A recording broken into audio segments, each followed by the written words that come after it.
हरे कृष्णा, जय जय श्री राधे। प्यारे मित्रों, स्वागत है आप सभी का आपके प्यारे यूट्यूब चैनल श्री राधे पर। तो फ्रेंड्स, कैसे हैं आप सब? आई होप आप सब बहुत अच्छे और स्वस्थ होंगे। तो फ्रेंड्स, आप सामने नन्हे पाठ को देख रहे हैं। कमेंट सेक्शन में राधे राधे ज़रूर कहिएगा। तो फ्रेंड्स, आज नन्हे पाठ ने जो है नए वस्त्र पहने हैं योगिनी एकादशी पर। तो फ्रेंड्स, आपको योगिनी एकादशी की भी बहुत शुभकामनाएँ। तो फ्रेंड्स, एक बारी मैं आपको कथा तो सुनाने वाली ही हूँ। इससे पहले मैं आपको नन्हे और पाठ के क्लोज़अप जो है दर्शन करा देती हूँ। ये भी जो कुर्ता पजामा आप देख रहे हैं, मम्मी ने ही घर में सिया है। तो ये धोती पहनी है, धोती कुर्ता बनाया था, ये देखो मम्मी ने बनाया है। और ये ब्लैक कलर का जो है कुर्ता बनाया है, ये धोती है। और ये भी फ्रेंड्स, मैंने घर में ही ये जरी वाली जूती भी ठाकुर जी के लिए बनाई थी, पाठ के लिए। और ये देखिए, नन्हे ने भी नया मुकुट और नई ड्रेस पहनी है वाइट कलर की, बहुत ही प्यारी ड्रेस है। तो फ्रेंड्स, ये ना यहाँ से थोड़ा सा ख़राब हो गया, मैं इसको पेस्ट कर दूँगी। और आपको नन्हे पाठ कैसे लग रहे कमेंट सेक्शन में ज़रूर बताना। और देखिए, पार्थ के लिए वृंदावन से जो है ये तुलसी माला भी आई है, गिफ्ट मिली है पार्थ को। तो चलिए फ्रेंड्स, अब जल्दी से जो है हम एकादशी, योगिनी एकादशी की कथा प्रारंभ कर देते हैं। तो चलिए, विष्णु भगवान का नाम लेकर हम कथा का शुभारंभ करते हैं। योगिनी एकादशी। धर्मराज युधिष्ठिर कहने लगे कि महाराज, मैंने ज्येष्ठ शुक्ल एकादशी के व्रत का महत्व सुना। अब कृपा करके आषाढ़ शुक्ल कृष्ण एकादशी की कथा वर्णन कीजिए। इस एकादशी का क्या नाम है तथा क्या महात्म्य है, सो सब करके कृपा करके वर्णन कीजिए। श्री कृष्ण कहने लगे, राजन, आषाढ़ कृष्ण एकादशी का नाम योगिनी है।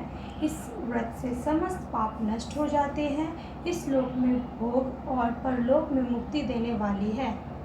ये तीनों लोकों में प्रसिद्ध है। मैं तुमसे पुराणों में वर्णन की हुई कथा कहता हूँ, सो ध्यान पूर्वक सुनो। स्वर्ग धाम की अलकपुरी नामक नगरी में कुबेर नाम का एक राजा रहता था। वह शिव भक्त था और प्रतिदिन शिव जी की पूजा किया करता था। हेम नाम का एक माली पूजन के लिए उसके यहाँ फूल लगाया करता था। उस हेम माली की विशालाक्षी नाम की अत्यंत सुंदर स्त्री थी। एक दिन वह मानसरोवर से पुष्प तो ले आया, परंतु कामासक्त होने के कारण वह अपनी स्त्री से हास्य विनोद तथा रमण करने लगा। इधर माली दोपहर तक पुष्प लेकर राजा के पास नहीं पहुंचा। उधर राजा उसकी राह देखता रहा। अंत में उसने सेवकों को आज्ञा दी कि तुम लोग जाकर हेम माली के न आने के कारण का पता लगाओ, क्योंकि वह अभी तक पुष्प नहीं लाया है। सेवकों ने कहा, महाराज, वह पापी अति कामी है, अपनी स्त्री से हास्य विनोद तथा रमण कर रहा होगा। यह सुनकर कुबेर ने क्रोधित होकर उसे बुलाया। हेममाली राजा के भय से कांपता हुआ उपस्थित हुआ। राजा कुबेर क्रोध के मारे जिसके होठ कांप रहे थे, कहने लगा, अरे पापी, नीच, कामी, तूने मेरे परम पूजनीय ईश्वर की भी, ईश्वर श्री शिवाजी महाराज का अनादर किया है। इसलिए मैं तुझको शाप देता हूँ कि तू स्त्री का वियोग सहेगा और मर्त लोक में जाकर कोढ़ी होगा। कुबेर के शाप से हेममाली का स्वर्ग से पतन हो गया और वह उसी क्षण पृथ्वी पर गिर गया। भूतल पर आते ही उसके श्वेत कोढ़ निकल आया। उसकी स्त्री भी उसी समय अंतर्ध्यान हो गई। मृत लोक में आकर उसने अनेक दुख भोगे। भयानक जंगल में जाकर बिना अन्न और जल में भटकता रहा। रात्रि को निद्रा भी नहीं आती थी, परंतु शिवजी की पूजा के प्रभाव से उसको पिछले जन्म की स्मृति का ज्ञान अवश्य रहा। घूमते घूमते एक दिन वह मार्कंडेय ऋषि के आश्रम में पहुंच गया, जो ब्रह्मा से भी अधिक वृद्ध थे, जिनका आश्रम ब्रह्मा की सभा के समान लगता था। हेममाली वहां जाकर उनके पैरों पर पड़ गया। उनको देखकर मार्कंडेय जी बोले कि तूने ऐसा कौन सा पाप किया है जिसके प्रभाव से कोढ़ी होकर महान दुख को भोग रहा है। हेममाली कहने लगा कि मैं कुबेर का सेवक हेममाली हूँ। मैं राजा की पूजा के लिए नित्य प्रतिपुष्प लाया करता था। एक दिन मुझे अपनी स्त्री के साथ विहार करते देर हो गई और दोपहर तक पुष्प लेकर नहीं पहुंच सका, तो उन्होंने मुझे शाप दे दिया कि तुझे स्त्री का वियोग होगा और मृत्यलोक में जाकर कोढ़ी बनकर दुख भोगेगा। इस शाप से मैं कोढ़ी होकर अत्यंत दुख भोग रहा हूँ। अतः आप कोई ऐसा उपाय बताएं जिससे मेरा यह दुख दूर हो जाए।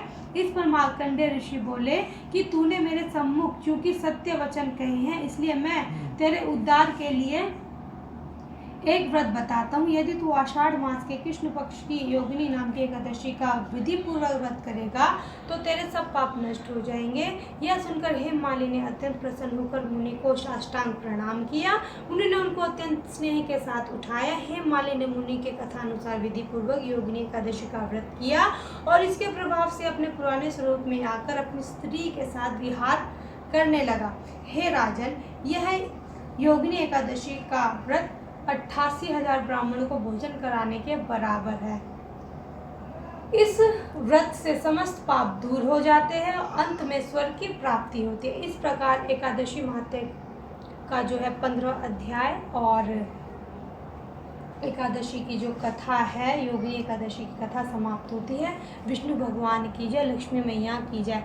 तो फ्रेंड्स देखिए, ये कथा जो व्रत नहीं करते हैं उन लोगों को भी सुननी चाहिए, उनको भी इसके फल का ब्राह्मणों के भोजन कराए, जैसे हमने ब्राह्मणों को भोजन कराया उसका फल हमें प्राप्त होता है यदि हम ये कथा भी सुनते हैं तो चलिए फ्रेंड्स, अगर आपको कथा पसंद आई हो, नन्हे पाठ आपको अच्छे लगे तो वीडियो को लाइक कमेंट शेयर ज़रूर करना, चैनल को सब्सक्राइब करना, फ्रेंड्स एंड फैमिली में शेयर करना और बेल आइकन प्रेस जरूर करना, जिससे आने वाली वीडियो की हर नोटिफिकेशन आप तक आती रहे। तो चलिए फ्रेंड्स, मिलते हैं नेक्स्ट वीडियो में, तब तक के लिए हरे कृष्णा, जय जय श्री राधे।